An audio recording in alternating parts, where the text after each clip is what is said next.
Hello everyone, সবাইকে জানাই শুভ পয়লা বৈশাখ। আর এটা ছিল আমার পয়লা বৈশাখের ডের লুক। তো আমি প্রথমেই সকালবেলা স্নান করে রেডি হয়ে গেলাম এবং বেরিয়ে গেলাম লজে যাওয়ার উদ্দেশ্যে। তোমরা যদি আগের ব্লগ দেখে থাকো যে আমাদের এই দিনে লজে পুজো হয়, আর এই যে লজটাকে সুন্দর করে সাজিয়ে নিয়েছে আর এখানে পুজোর জোগাড়যন্ত্র চলছে। তো ঠাকুরমশাই এখানে সব কিছু করে নিচ্ছিল আর আমিও হাতে হাতে কিছু করে দিচ্ছিলাম। তো সেই মুহূর্তে ভিডিওটা করা। দেন এখানে হোম যজ্ঞের জন্য সব কিছু রেডি করছে ঠাকুরমশাই, যজ্ঞ হবে। তো এখানে যজ্ঞের আগুন জ্বলে গেছে আর এই ঠাকুরমশাই যেগুলো মন্ত্রপাঠ করে সেগুলোই করছিল। তো তারপরে এখানে আরতি হচ্ছিল যজ্ঞ কমপ্লিট হয়ে যাওয়ার পরে। দেন আরতি হয়ে যাওয়ার পরে আমরা সবাইকে প্রসাদ বিতরণী করব। না, তার আগে আমরা অঞ্জলিও দিয়েছি। তো আরতিটা করার পর তো আমরা সবাই এখন বসে গেছি অঞ্জলি দেবো বলে।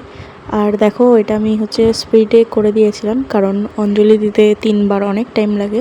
তো সেটাই আমরা স্পিডে করে দিয়েছিলাম। আর 3বার এখানে পরপর আমি আর সত্যি কথা বলে নিয়েছিলাম অঞ্জলির মাঝে মাঝে যখন থামছিল অঞ্জলিটা। তো তখন প্রায় 2টো বাজে আমরা যখন অঞ্জলি দিচ্ছি, কারণ আমাদের ঠাকুরমশাই অনেকটা লেট করেই এসেছিলো আর আমাদেরও একটু লেট হয়ে গেছিলো। তো তারপরে অঞ্জলি দেওয়া প্রায় কমপ্লিট। এবার আমরা প্রসাদ গুছিয়ে নিয়ে আমাদের এই গলিতে যত দোকান আছে সব দোকানে প্রসাদ দেব। তো দেন আমরা চলে আসি নদীর পাড়ে, কারণ বম্মা প্রত্যেকবার গঙ্গা পুজো করতে আসে। তো সেটাই করতে এসেছিলাম বম্মার সাথে আমি আর ছর্দি মিলে। তো আজকে তোমরা বলতে পারো আমার বড়দি কোথায়।